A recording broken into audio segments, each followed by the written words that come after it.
we go any further, I should point out that my comments are mostly about the Hegner saw.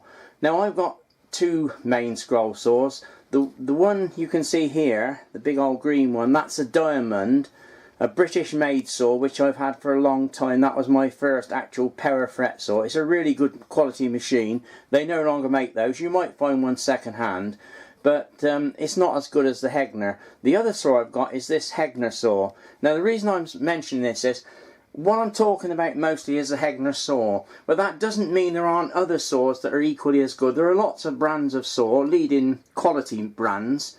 A lot of them are American, and they are equally good quality, and they've got different methods of fixing the blade and things, and they're probably, and I'm not used to them, so I can't speak about them really because I've not actually used them. I've only really used the Hegner and the Diamond. I do like the Hegner, I must admit. I'm really glad I bought it. I don't regret for one moment the money I spent on it.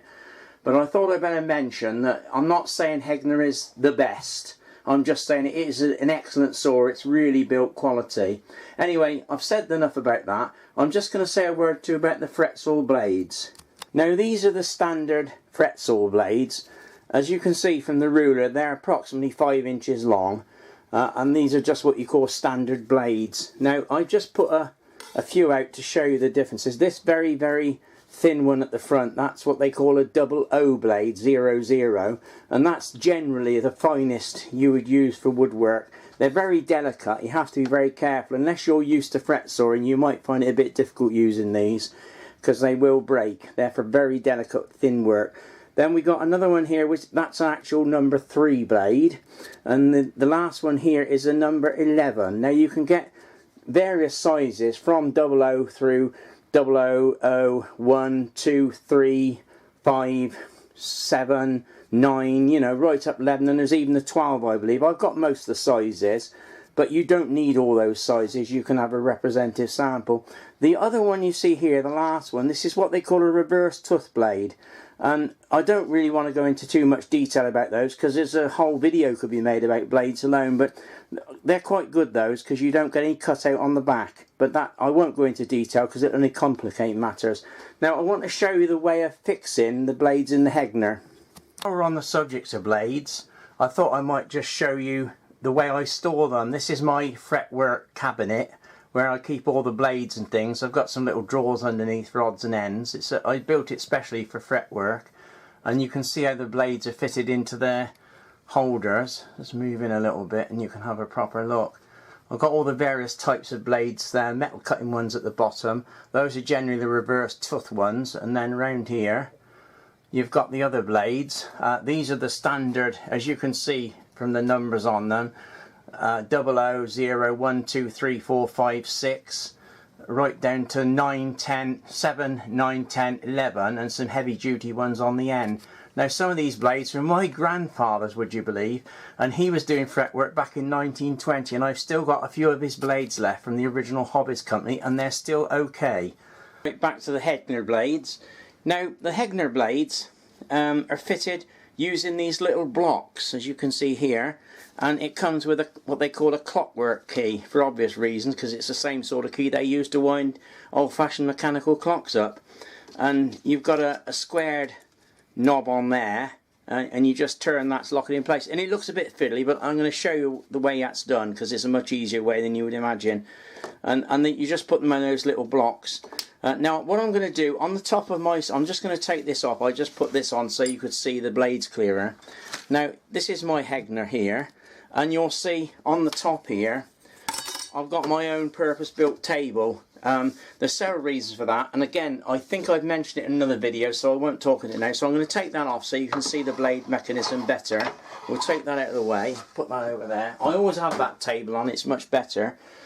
Now you can see the original table and the way the blades are fitted. Now to fit the blade into the block, what you do, down on this little corner you'll see a little inset here, and with a little picture of a blade on it. I'll see if I can go in a bit closer. It's a bit tricky because I can't see what I'm filming. It's sort of upside down on this camera. Anyway, what you do, you put the little block in there and that locks it in place, and then using your clock key, put in there, you can just take the blade in and out, as simply as that. And there's a little image on there which shows which way the teeth are pointing, so it's quite simple to get the blade with the teeth pointing that direction. And you just pop it in the little slot of the blade holder, like so. Tighten it up, make sure it's pretty tight. You don't need it fairly tight, and that's it. And that's the bottom clamp on the blade fitted. You need to get it in the right way round, otherwise you could have the blade facing backwards, which won't cut anything at all, obviously. Or you could have it upside down, which means the work will jump up and down on the actual table to drive you potty. So if ever you're using a Fretsaw and you think, oh, that wood seems to be jumping up all the time, check the blade, because if you've got the teeth the other way around, it'll do that. Anyway, let's get back to the blade fixing. Now, as I mentioned in my other part of the video, you have to set the tension, so I'm going to show you the mechanism for changing a blade on this particular saw. Now, you'll notice on the back you've got a tension lever here, which normal saws you use to adjust the tension up and down when you put a blade in. But this Hegner comes with a very special feature which makes a fantastic amount of difference if you're doing lots and lots of cutouts on some of the designs I showed you earlier, and that's this simple lever here. It's a quick release lever, and what it does, it acts on a cam principle, and it removes the tension from the blade. That tightens it up and that releases it, which means then you just got to pull this down to get the blade out. Now, you don't need to touch this back lever at all during normal use. So, having released the tension, I'm just going to take this blade off. Now, you'll notice possibly, you may or may not, if you're knowing about Hegners, you'll know that they don't normally have this little rod on here. This is a piece I put on. I drilled it and fitted that so you get more power, because it's a bit awkward. If you're doing 100 cutouts, turning that knob on and backwards and forwards for 100 times, I can tell you your hands will be sore. So I put this little lever on, and it's a simple matter of just pressing that down and the blade is free. You don't need to touch this. I'll keep that, it's loosely fitted. I won't go into all the detail, I'm talking too much. Now I've got to go underneath to show you what happens underneath. I'm not going to go into all the controls and show you that, because that's another video. This is mostly about the blades. Now, if you don't need to touch any of this when you're changing the blade, but I'm just going to drop this little guard down to show you how the blade fits in. I'll move the camera in, let's hope you can see it. And you'll see the blade is simply fitted in a little hook there. I've just lifted it out, and you can take it out through the slot there. Now, this looks a bit fiddly, and you're thinking, oh, what a job he's going to have. He made it sound so easy for doing hot cutting internal cuts and that. Well, the thing is, you don't need to take this out. This normally stays in, and if you do need to take it out, then you can do it without even looking at it. I can do it so simply. I could do it with my eyes closed. It's that easy. So I just wanted to show you how the blade actually fits into the holder underneath. I do hope that's clear. We're on the subject and we're underneath the table because it's a bit fiddly again. I just show this thing here, by the way, adjusts the angle of the table. So if you want to do bevel cutting, you can adjust this for the different table angles. But as I say, I don't want to go into all that because I'm talking too much. Let's get back to the blade. Forget what I just said. Right, now I've got a piece of wood here with a couple of internal cuts. I've just drawn these rough shapes out just to show you how easy it is to change the blade. Basically, I've turned the speed down a little bit, so hopefully it will be quite still here, and I'm just going to cut this piece out first very quickly. I'm not going to be too fussy about it because it's only really showing you how the blades are fitted in. I can't do it very accurately because the camera tripod's in the way of the wood actually.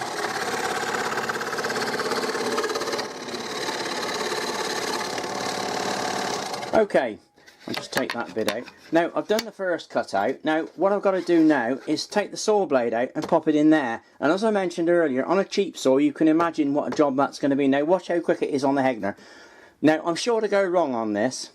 First thing to do, release that lever, take your piece of wood out, poke it through the hole, poke it back in, do it back up again, press the tension on, and away you go. What could be simpler?